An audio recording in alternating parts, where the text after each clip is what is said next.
Hi, guys. My name is Preston, and I'm going to be talking a little bit about nuclear energy, specifically the production of it and kind of the feasibility of it going forward in the future. The three main points I'm going to talk about today are just touch on is what is nuclear energy, how it's produced, and some pros and cons of it in today's implementation. So, what is nuclear energy?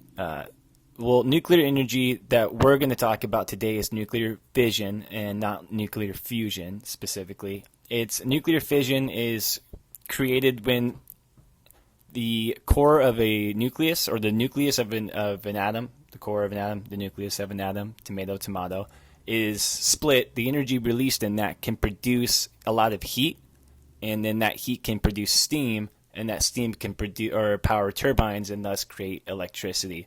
So it's a little complicated. You can see the diagram down in the bottom there, and kind of the picture up top right how it works. But long story short, really hot materials cools down water or heats up water that was supposed to cool it. That hot water creates steam. That steam powers turbines. Turbines power whatever you need.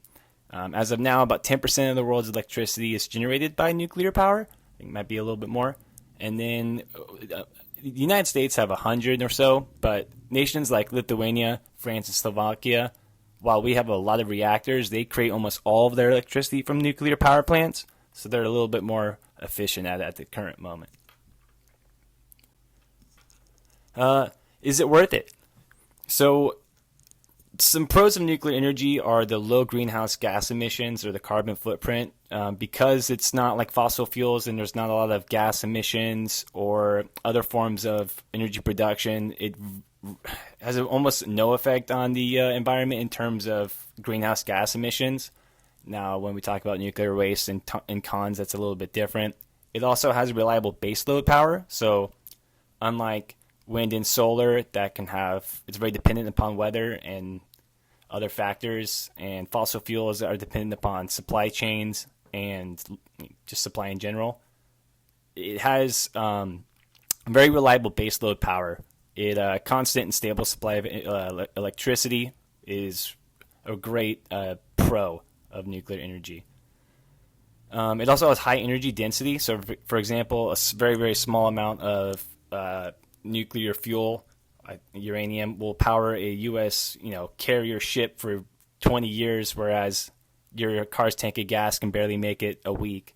It's very high energy density in terms of how much you can produce with how much you have. And then the energy security it brings nations or the people that use it is great. You rely on fossil fuels and other nations for fuel a lot less, so you become more independent. That's also a good big pro.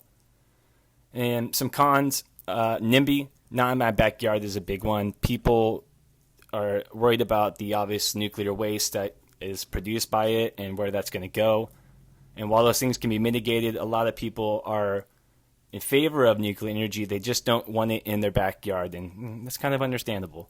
It also has high initial costs, some delays, as opposed to like solar turbines and solar panels. Upfront costs a lot, and it takes a while to get up and running. But once it is up and running, it's much more proficient. And lastly, the high proliferation risk is kind of an issue. Once a nation or an independent or someone has access to the ability to create nuclear fuel or nuclear energy, they also have access to the same technology that can create nuclear weapons. Still, they're both nuclear fission. So mitigating who has it is really important, especially in today's day and age. Okay, so what can we expect from nuclear energy production in the future? Well, it's going to continue to have a role in the carbon mitigation, or it's going to keep offsetting all the greenhouse gases that are being produced by fossil fuels and other forms of energy production. But overall, the future of the nuclear energy sector is really going to depend on how it addresses safety concerns, implements new safety protocols, etc., manages the nuclear waste disposal. It needs to improve the cost efficiency in terms of upfront startup costs and maintenance fees. Engaging with the public in terms of getting everyone knowledgeable and understanding of the topic instead of having the big scary word nuclear is important to have people pass bills and implement laws that can have nuclear reactors actually built. And we need to continue to innovate reactors so they can become more advanced and efficient. But overall, the future is looking good for nuclear energy production. And I hope you guys have learned a thing or two. Thank you for coming to my speech.